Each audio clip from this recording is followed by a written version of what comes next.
कैसे निर्वाह करते संबंध का हमारे प्रियालाल श्री विट्ठलनाथ जी ठाकुर जी के प्रति वात्सल्य भाव रखते थे। मेरे लाला पुष्ट मार्गी, वात्सल्य भाव, जैसा भाव करोगे वैसे ही। ये था माम प्रपद्यन्ते तास तथैव भजाम्यहम्। ठाकुर जी के प्रति इनका पुत्र भाव था। मेरा लाला, जैसे नंद बाबा, ठीक ऐसा ही भाव श्री विट्ठलनाथ गोस्वामी जी का। एक बार श्री श्रीनाथ जी को दूध पवा रहे थे। ठाकुर जी ने एक घूंट पिया दूध और कटोरा ऐसे हटाते हुए कहा जय जय, क्या कमी रह गई दूध में? ठाकुर जी ने कहा बहुत मीठा कर दिया, मिश्री बहुत अधिक डाल दी, मुझसे पिया नहीं जाता। बड़ी मनोहार करी, आज पी लो, पी लो, कोई बात नहीं, क्योंकि पुत्र भाव है। ठाकुर जी ने बड़ा ऐसे करते हुए पिया। दूसरी बार भोग में आपने मिश्री कम मिलाई। ठाकुर जी ने एक घूंट पिया, ऐसे कर दिया। कहा जय जय, आज क्या कमी? कहा दूध तो एकदम सीठा कर दिया, फिर भी पी लो। थोड़ा ही कम तो मिश्री मिला ही, पहले वाले में आप कह रहे थे मिश्री बहुत अधिक है, इसलिए थोड़ी कम कर दी। बोले नहीं, सीठा है, पी लो, आप पी लो, पी लो। बहुत दुलार किया, दूध पी लिया। तीसरी बार जब भोग लगाया तो मिश्री अलग, दूध अलग। लालजू ने कहा आपने ऐसा क्यों किया, मिश्री क्यों नहीं मिलाई?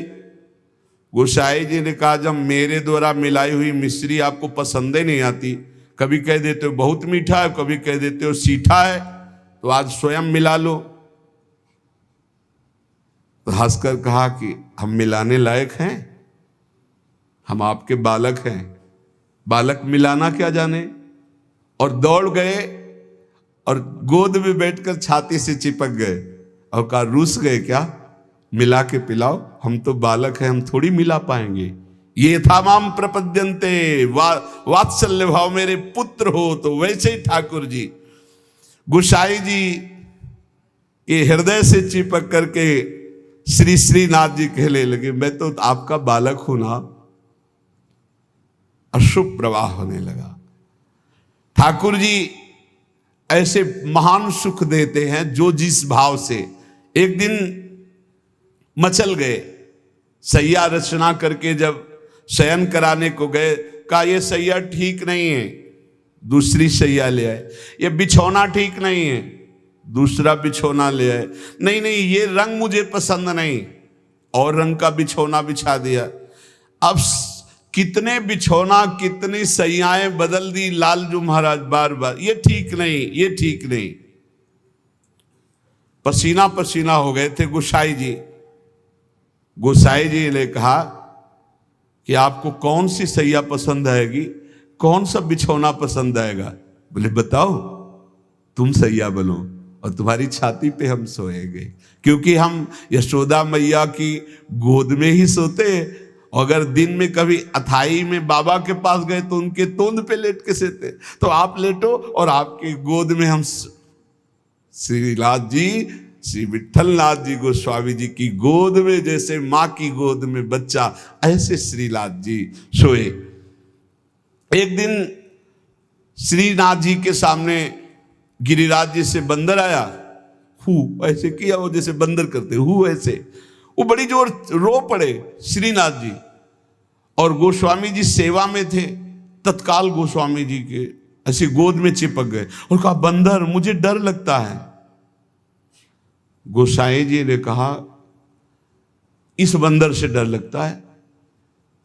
बड़े बड़े भयंकर बंदर, न जाने कितने महाबली बंदर और बड़े बड़े भयंकर राक्षस, रामा अवतार में तुम कैसे मारे होगे राक्षसों को, और कैसे तुम्हारे साथ बंदर सेना थी, हमारी तो समझ में नहीं आता। ऐसे कह के मन में पर्वताकार बंदर, महाभयानक राक्षस हो, यहां छोटे से बंदर को देख के चिपक गए और डर करके कहते मुझे बंदर से डर लगता है। जब शयन करने गए तो ठाकुर जी ने शयन में कहा कि देखो गोसाई जी, एक ही भाव रखो, एक म्यान में दो तलवार नहीं होती।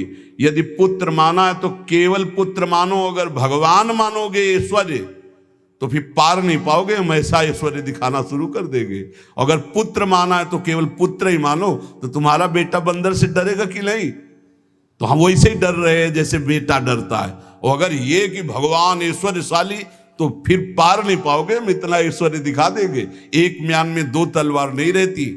गोसाई जी जगे एकदम, और श्रीनाथ जी को देखा पास में, तो गले से लगा करके दुलार करते हुए, वात्सल्य भाव। एक दिन चूड़ी पहनाने वाली आई। गोसाई जी ने कहा कि जाओ हमारे घर में जितनी बहुएं हैं सबको चूड़ी पहना दो और पैसा यहां ले लेना आके। आपके 7 पुत्र थे तो 7 बधुएं थी। गोसाई जी ने ये नहीं कहा कि 7 बधुओं को पहना देना, कहा कि मेरी जितनी बहुएं हैं उन सबको चूड़ी पहना दो और पैसा यहां से ले जाना। अब उनकी 7 बहुएं तो चूड़ी पहनी, 8वीं श्री स्वामिनी जी पहुंच गई अपने कर कमल। जे ही उस चूड़ी पहनाने वाली ने श्री जी के कर कमल को देखा, अशुभ प्रवाह, आनंद मूर्ति हमारी प्यारी जो है, अशुभ प्रवाह होने लगी। ऐसा उसको लगने लगा कि आनंद के आवेग में मुझे मूर्छा आ जाएगी। नीलांबर का हल्का सा घूंघट है, मनो मृणाल, मनो कमल लाल, ऐसे सुंदर कर कमल। वो सोच रही इनके कर कमल में पहनाने लायक तो चूड़ियां ही नहीं हमारे पास। श्री जी ने इशारा किया, पहनाओ। किसी तरह वो प्रेम शिथिल होते हुए जैसे जैसे इशारा होता गया वो चूड़ियां पहनाई। बहुत देर तक वह शुभ प्रवाह करती रही। इसके बाद गोस्वामी जी के पास उसको ले जाया गया। गोस्वामी जी ने 7 बहुओं की चूड़ी के कितने पैसे होते, तो उसने कहा 7 नहीं 8। गोसाई जी ने कहा 7 बहुएं, तो तू 8 की बात कैसे कह रही? तो उसने कहा मैं कसम खा के कहती हूं मैंने 8 बहुओं को। तो बोले जब 7 हैं ही तो 8 कैसे? तो उनका मैं कसम खा के कहती हूँ 8 बहुएं थी और मैंने 8 को पहनाई है, और जो 8वीं थी वो इतनी सुंदर थी, इतनी, और रोने लगी। गोसाई जी ने कहा कि ऐसा कैसे हो सकता है, चलो इससे झंझट हटे। 8 बहुओं की चूड़ी पहनाने के पैसे दे दिए। जब रात्रि में शयन किया तो श्री जी ने गोसाई जी से कहा कि उस चूड़ी वाली से क्यों झगड़ रहे थे? क्या आप प्रीतम लालजू को आप अपना पुत्र नहीं मानते? हाँ पुत्र तो है ही, वो हमारे मानने की क्या बात है। तो मैं कौन हूं, पुत्र बधू हुई कि नहीं? अगर आप कहते 7 बहुओं को पहना दो तो मैं कदापि नहीं जाती। आपने कहा मेरी सब बहुओं को पहना दो, तो 8वीं मैं हूं, मैंने ही धारण। श्री जी के इन वचनों को सुनकर गोसाई जी तत्काल उठे और बैठे बैठे रात भर रोते रहे कि लाडली जू कितनी कृपालु, कितना भाव स्वीकार करने वाली हैं। एक बार की बात है, किसी विठलनाथ जी श्री ठाकुर जी को भोग लगा रहे थे, तो भोग में एक तिनका देखा। बहुत दुख हुआ कि मेरे सुकुमार लाडले ठाकुर और उनके भोग में इतनी असावधानी बनाने वाले तिनका। बहुत सावधान रहना चाहिए ठाकुर जी का, जब भोग बनाए तो बोलचाल में भी सावधानी रखे, कहीं थूक की छिट्टी ना चली जाए मुख में, ऐसा होता है। तो अगर कभी बात करनी हो तो रसोई से ऐसे करके बात करे, वैसे तो बात कम ही करे, मौन धारण करके बनाए। क्योंकि अगर हम पद जोर जोर से गाएंगे या बात करेंगे तो हमारे मुख से थूक की छिट्टी ठाकुर जी के भोग सामग्री जो बन रही उसमें गिरना हो सकता है। कितनी सावधानी महापुरुषों के चरित्र से हमें प्राप्त होती। तिनका को देख करके बहुत दुखी हुए और कहा कि आज हम हैं, तब हमारे ठाकुर जी के भोग में तिनका निकला और कल हमारा शरीर छूट जाएगा तो तुम लोग कैसे हमारे ठाकुर जी की सेवा करोगे? तो मैं आज ही संन्यास धारण करूंगा और विचरण करूंगा, जैसा मनावे वैसा करो। आप इतना कहे तो सब लोग बहुत दुखी हो गए। सबने अनुनय विनय की कि एक बार अपराध क्षमा कर दो, ठाकुर जी की भोग में कभी त्रुटि नहीं होगी। आपने कहा हम परिहास में कभी झूठ नहीं बोलते। हमने कहा सन्यास लेंगे तो अब सन्यास लेंगे, अब हम तुम्हारे बीच में नहीं रहेंगे। श्री ठाकुर जी श्रीनाथ जी से आज्ञा लेने गए। ठाकुर जी ने बहुत उदास होकर के कहा, गोसाई जी एक गेरुआ वस्त्र हमको भी मंगवा दो। बोले आपको क्यों जय जय, आपके पास तो बहुत सुंदर सुंदर पोशाक हैं। बोले हम आपके बिना नहीं रह सकते, अगर आप सन्यास लेंगे तो हम भी सन्यास लेके आपके साथ ही चलेंगे। देखो कैसा प्यार करते। श्रीनाथ जी गोसाई जी से कह रहे कि एक गेरुआ वस्त्र हमको भी मंगा दो, अगर आप सन्यास लोगे तो हम भी सन्यास ले लेंगे। गोसाई जी आपके बिना हम नहीं रह सकते। गोसाई जी गले से लगा लिया। तो कहा गले से लगा लिया तो मेरी बात मानो, अब तुम्हें सन्यास नहीं लेना। बोले जैसी आपकी आज्ञा। बोले सेवा में त्रुटि अगर हो रही तो मुझे दुख नहीं तो तुम्हें दुख क्यों हो रहा है? तो बोले तुम्हें दुख हो या ना हो, आप मेरे पुत्र हो, मेरे को दुख होता है कि मेरे लालन के भोग में तिनका कैसे आ गया। भाव समझिए। श्री विठलनाथ गोसाई जी स्वयं सेवा में सावधानी पूर्वक, पर कभी कभी अगर त्रुटि हो जाए सेवा में तो बहुत ही असंतुष्ट हो। यह ध्यान रखने का विषय है कि हम केवल विग्रह की पूजा नहीं कर रहे, साक्षात श्यामा श्याम विराजमान है, साक्षात श्री जी विराजमान। हम जल पिवाएं तो उसी भाव से, भोग लगावें तो उसी भाव से, पोशाक पहरावें तो उसी भाव से। श्री गोस्वामी जी शयन करते थे गोकुल में आकर, और नित्य प्रति श्री श्रीनाथ जी की सेवा में आते। यहाँ जतिपुरा गोवर्धन में श्रीनाथ जी विराजमान थे, तो आप घोड़े पे चढ़ करके आते थे।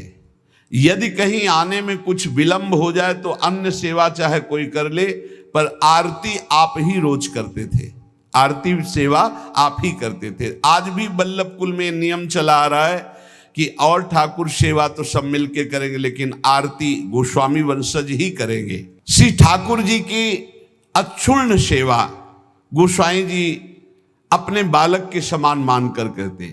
जो भगवन्निष्ठ सदाचारी पुरुष होते हैं तो उनका प्रभाव सबके ऊपर पड़ता है।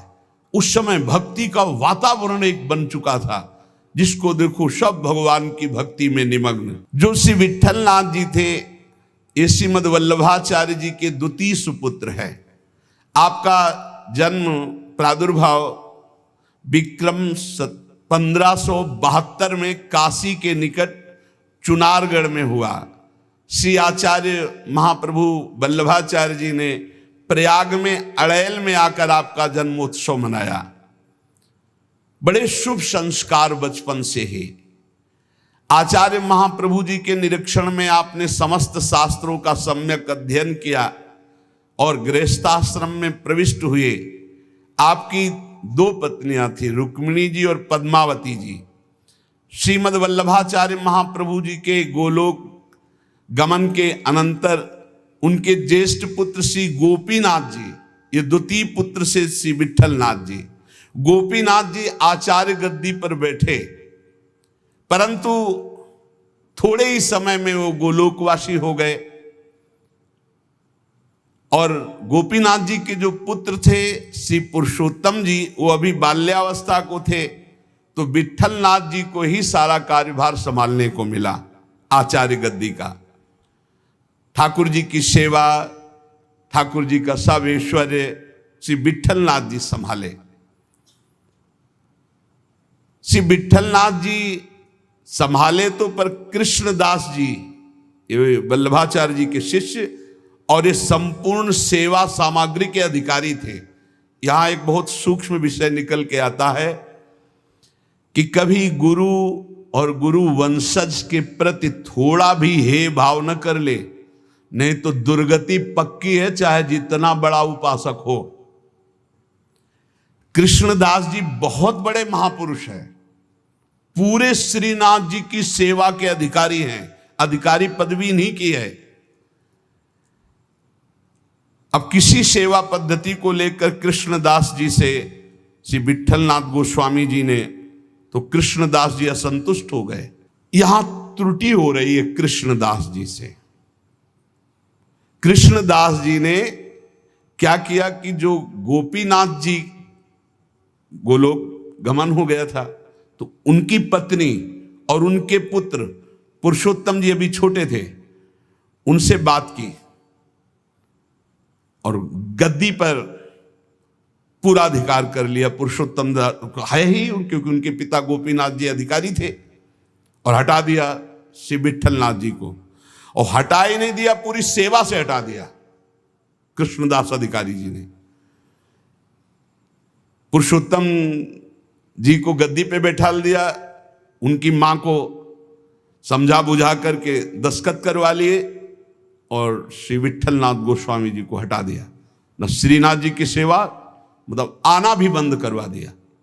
ऐसा नहीं करना चाहिए था, ये बहुत बड़ा अपराध बन गया। और बहुत बड़े महापुरुष हैं कृष्णदास जी, कोई साधारण नहीं। आगे उनके कवि चरित्र का श्रवण करना, इतने बड़े महापुरुष। गोसाई जी को सब अधिकार छिन जाने का कष्ट तो नहीं हुआ, पर सेवा छूट जाने का बहुत कष्ट हुआ।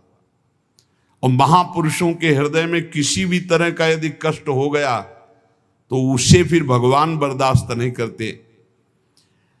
आपको बहुत क्लेश हुआ, श्रीनाथ जी का दुलार छूट गया, सेवा छुटवा दी कृष्णदास अधिकारी ने।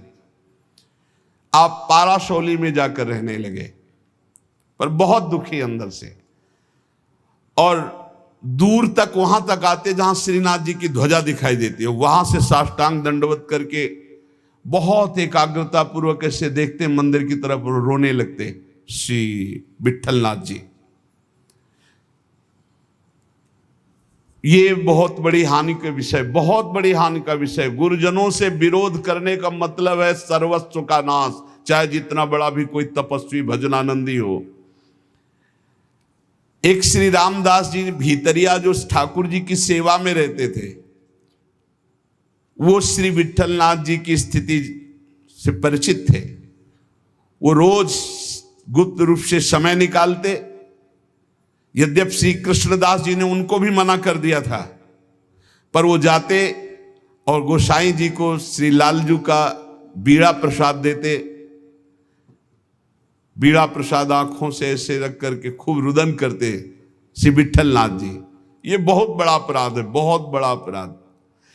गोसाई जी ठाकुर जी के लिए अपने कर कमल से एक फूलों का हार बनाते और कहते पहना देना जाके, और रोज एक श्लोक दैन्यता का लिखते और कहते ठाकुर जी को सुना देना जाके। श्री रामदास जी नित्य प्रति आकर वो फूलों का हार और ठाकुर जी को एक श्लोक सुनाते, ठाकुर जी को फूलों का हार पहनाते, और ठाकुर जी रोज एक पान की बीड़ी देते जो उनको जाके देते और उनको प्रणाम करते। एक दिन ठाकुर जी ने संदेश में कहा कि गोसाई जी से कह दो, मेघ तो समय पर बरसेगा, तुम दुखी क्यों हो रहे हो? मेघ तो समय आने पर बरसेगा, तुम दुखी क्यों हो रहे हो? विट्ठलनाथ जी के सामने जब जाकर रामदास जी ने कहा मेघ तो समय पे बरसेगा, आप दुखी क्यों हो रहे हो? लालन ने ऐसा कहा है। तो विट्ठलनाथ जी ने कहा कि मेघ तो समय पे बरसेगा, पर चातक अपनी टेक पुकार क्यों छोड़ेगा? चातक तो रटता ही रहेगा। बहुत सुंदर बात। अगर चातक अपनी रटन छोड़ दे तो चातक कैसा? मेघ तो समय पे बरसेगा, वो बरसे, लेकिन चातक अपनी रटन नहीं छोड़ सकता। मेरी रटन घटने वाली नहीं, मैं तो रो रो कर आपको पुकारता ही रहूंगा। चातक रटन घटे घट जाई, बढ़े प्रेम सब भांति भलाई। विट्ठलनाथ जी के इस दुख को अकबर बादशाह ने सुना। उसने तत्काल आदेश किया और कृष्णदास जी को बंदी बना के जेल में डाल दिया और गोसाई जी को विरुद्ध आचरण किया, इसलिए उनको कठोर दंड कृष्णदास जी को बादशाह अकबर ने। जब गोसाई जी को ये पता चला तो गोसाई जी ने अन्न जल त्याग दिया और कहा जब तक सम्राट अकबर सादर कृष्णदास जी को, ये देखो महापुरुषों का हृदय, सादर कृष्णदास जी को नहीं छोड़ते तब तक मैं अन्न जल भी नहीं पाऊंगा। जब बादशाह अकबर को ये पता चला कि गोसाई जी ने अन्न जल त्याग दिया तो सादर कृष्णदास जी को पुनः छोड़ दिया। कृष्णदास जी को जब ये पता चला कि गोसाई जी मेरे लिए अन्न जल छोड़ दिए, तब गोसाई जी के पास आए और चरणों में गिरे और कहा, मुझे आपके प्रभाव का पता नहीं था, क्षमा कीजिए। कृष्णदास जी ने पारासौली में आकर गोसाई जी के चरण पकड़ लिए। गोसाई जी गंभीर हो गए। महापुरुष अगर डांट दें तो बच गए आप, और गंभीर हो गए तो पिट गए आप, बस इतना समझ लो। गंभीर इसलिए हो गए कि तुमने लालन की सेवा छुड़वा दी, सब ठीक है, लेकिन लालन की से दूर रखा, दर्शन नहीं, सेवा नहीं, इसलिए गंभीर हो गए। विठलनाथ गोसाई जी को पूर्व सेवाधिकार प्राप्त हो गया। श्री कृष्णदास जी का अंतिम लीला जानते हो कैसे हुई? कुआं में पैर फिसल गया और गिर के मरे और प्रेत बने, इसी अपराध के कारण। बहुत सावधान, इतने बड़े महापुरुष हैं, उनका चरित्र है कृष्णदास जी का, बहुत बड़े महापुरुष हैं, लेकिन अपने गुरु से अपराध बन गया। गुरुवंश गुरु स्वरूप ही है, अपराध बन गया तो प्रेत योनि को, पैर फिसल गया, कुएं में गिरे और उनके प्रेत योनि को प्राप्त हुए। बहुत सावधानी की जरूरत है कि कहीं ऐसे अपराध, नहीं तो चाहे जितना भजन हो, वो भजन बाद में तो कल्याण करेगा, लेकिन बीच में छूट जाएगा और बीच में हमारी दुर्गति हो जाए। अंतिम तो मंगल ही होगा, क्योंकि भगवान का जन कवि नामे भक्ता प्रणश्यति। जब ये प्रेत बन गए थे तब भी उद्धार गोस्वामी विठल नाथ जी के द्वारा ही इनका हुआ। अकबर क्यों कृपालु था, क्यों श्रद्धा करता था विठल नाथ जी गोस्वामी के ऊपर? एक बार श्री यमुना जी में स्तोत्र का गायन का, कंचन वर्ण तेज चमकता हुआ विठल नाथ गोस्वामी जी का, तो अभी स्नान करके यमुना जी की आराधना कर रहे थे, तो उधर नौका में जल विहार करते हुए इसकी बादशाह की कोई हिंदू बेगम होगी, तो वो दूर से देखा कि तेजस्वी तो भगवान के समान है। नौका समीप ले गई, उतर कर चरणों में बंदन किया। विठलनाथ गोस्वामी जी को देखकर उसे पक्का लगा कि ये जो आशीर्वाद दे देंगे तो पक्का। तो उन्होंने कहा कि आपसे मैं एक ही आशीर्वाद चाहती हूं कि मेरे बादशाह मेरे अनुकूल रहें। हर पत्नी यही चाहती है। आप कृपा करके कोई ऐसा जंतुर बांध दीजिए, कोई मंत्र बता दीजिए, कोई उपाय बता दीजिए कि बादशाह सलामत हमारे बस में रहें, हमारे अधीन रहे। आपने मुस्कुरा दिया कि मैं एक जंतुर देता हूं, इससे बादशाह तुम्हारे अधीन रहेंगे, और दोहा लिख करके भुजा में बांध दिया। यंत्र मंत्र और तंत्र को भूल करो जन कोय, पति कहे सो कीजिए वो आप ही बस होए। ये दोहा लिख करके बांध दिया। दूर से गुप्तचर लगे रहते थे। गुप्तचर ने कहा कि विठलनाथ गोस्वामी जी ने कोई जादू टोना करके आपकी हिंदू बेगम की बाह में जंतुर बांध दिया है। तत्काल आया, जब वो महल तोड़ दिया जंतुर और उसे कहा खोला जाए, खुला गया। और जब ये दोहा पढ़ा कि यंत्र मंत्र और तंत्र को भूल करो जनि कोई उपाय मत करो, ये यंत्र तंत्र मंत्र जंतर वाला, पति की आज्ञा में रहो, इसी से पति अधीन हो जाएगा। जब ये दोहा पढ़ा कि पति की आज्ञा का पालन रूप परम बल है जो पति को अधीन कर लेता है, बहुत प्रसन्न हुआ और कहा इसी समय मुझे विठलनाथ गोस्वामी के चरणों में जाके प्रणाम करना है और उनके दर्शन करने। तब से बहुत श्रद्धा विठलनाथ गोस्वामी जी के ऊपर, और वो आकर के गोकुल में और गोवर्धन में बहुत सी संपत्ति जमीन ये सब विठलनाथ गोस्वामी जी को दी। श्रीमद वल्लभाचार्य महाप्रभु जी ने पुष्ट मार्ग का प्रवर्तन किया। विट्ठलनाथ गोस्वामी जी ने उसका बहुत प्रकाश किया। श्री सूरदास जी, कुंभनदास जी, परमानंद दास जी, कृष्णदास जी, ये वल्लभाचार्य जी के शिष्य, और नंददास जी, चतुर्भुजदास जी, श्री गोविंद दास जी, श्री छीत स्वामी, ये विट्ठल नाथ जी के शिष्य, ये रात दिन ठाकुर जी की सेवा में, पद गायन की सेवा में रहते थे। जिस समय महाप्रयाण का समय आया तो विट्ठलनाथ गोस्वामी जी ने सातों पुत्रों को बुलाया और अलग अलग ठाकुर जी प्रदान किए। 7 पुत्र श्री गिरधर जी, श्री गोविंद जी, श्री बालकृष्ण जी, श्री गोकुलनाथ जी, श्री रघुनाथ जी, श्री यदुनाथ जी और श्री घनश्याम जी, ये 7 पुत्र श्री विट्ठलनाथ गोस्वामी जी के थे। सातों को अलग अलग ठाकुर सेवा प्रदान की। श्री गिरधर जी को श्री ठाकुर मथुरेश जी, जो वर्तमान में जतिपुरा गोवर्धन में विराजमान है। श्री गोविंद राय जी को श्री श्रीनाथ जी, जो वर्तमान में राजस्थान में श्रीनाथ द्वारा में विराजमान है। श्री बालकृष्ण जी को श्री द्वारिकाधीश भगवान, जो वर्तमान में काकरौली में विराजमान है। श्री गोकुलनाथ जी को, जो वर्तमान में श्री गोकुल में विराजमान है। श्री रघुनाथ जी को श्री गोकुल चंद्रमा जी, जो वर्तमान में कामवन में विराजमान है। श्री यदुनाथ जी को श्री बालकृष्ण भगवान, जो वर्तमान में सूरत में विराजमान है। श्री घनश्याम जी को श्री ठाकुर मदन मोहन जी, जो वर्तमान में कामवन में विराजमान है। इन सातों पुत्रों को 7 ठाकुर की सेवा प्रदान की और चल अचल संपत्ति का बंटवारा किया और समस्त वैष्णवों को बुलाया और कहा, आज हमें ठाकुर जी बुला रहे अपने धाम में। ऐसे जाना होता है महापुरुषों का। मृत्यु मृत्यु नहीं, महोत्सव होता है। सब वैष्णव जनों को बुलाया और बोले, आज जो है ठाकुर जी बुला रहे हैं अपने निज सेवा में, निज धाम में। इनके पीछे पीछे पुत्र, जो 7 पुत्र थे, वो पीछे पीछे गए। आप चल करके जतिपुर आए, आपने निज कंठ की माला चतुर्थ पुत्र श्री गोकुलनाथ जी के गले में डाल दी और कहा, सब वापस हो जाओ, अब मैं परम धाम जा रहा हूं।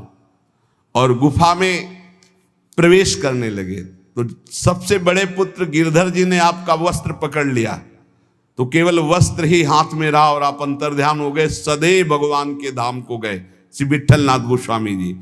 फिर आकाशवाणी हुई कि मेरा जो वस्त्र तुमने पकड़ा, इसी से मुझे अंतिम संस्कार जो होते हैं, वो अंतिम उत्तर क्रिया इसी से संपन्न करो और जैसा हमने आदेश दिया वैसा करें।